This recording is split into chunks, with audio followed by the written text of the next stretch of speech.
Today we celebrate Saint Joseph Calasanz. He was a Spanish Catholic priest, educator, and founder of the pious schools which provided free education to poor boys.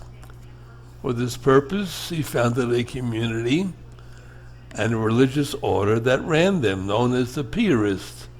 He became a close friend with Galileo Galilei, and he is a saint canonized in 1767. His mommy and daddy died. So what happened? His mother and brother died, and daddy wanted him to marry and carry on the family. But he got very sick.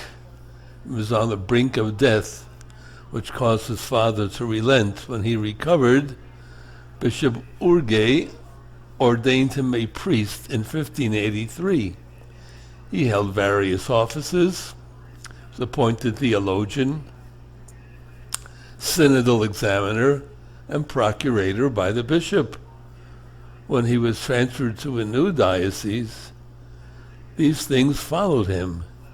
He spent several years in Les d'Urgell as secretary of the cathedral chapter. He eventually ends up in Rome at the age of 35, hoped to further his ecclesiastical career with some kind of benefice, and lived there for most of his remaining 56 years in Rome. He found a protector in Cardinal Colonna, who chose him as his theologian. The city of Rome offered lots of opportunities for charity, especially for the instruction of neglected and homeless children, many of whom lost their parents. So Joseph joined the Confraternity of Christian Doctrine and gathered boys from the streets for religious instruction and other schooling. The initiative, as you might imagine, was not well received by teachers at the school. Being poorly paid, they refused to accept the additional labor without remuneration. The pastor of St. Dorothea in Trastevere, Anthony Brendan, offered Joseph 2 rooms just off the parish sacristy and promised assistance in teaching. And when 2 other priests promised similar help, he opened what they thought would be the first free public school in Europe.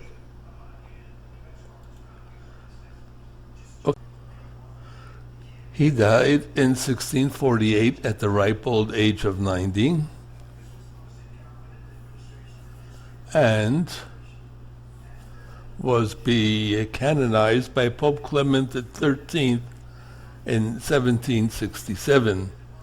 Pope Pius XII, my pope when I was young in 1948, when I was 6 years old, declared him to be the universal patron of all Christian popular schools in the world.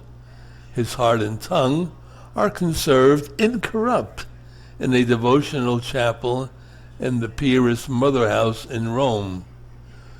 St. Pope John Paul II affirmed that Joseph took as a model Christ, and he tried to transmit to youth, besides the profane sciences, the wisdom of the gospel, teaching them to grasp the loving harmony of God. And so there you go. Someone has a good idea, dedicates his life to Christ, and becomes a saint. That's the way it should be. Hallelujah.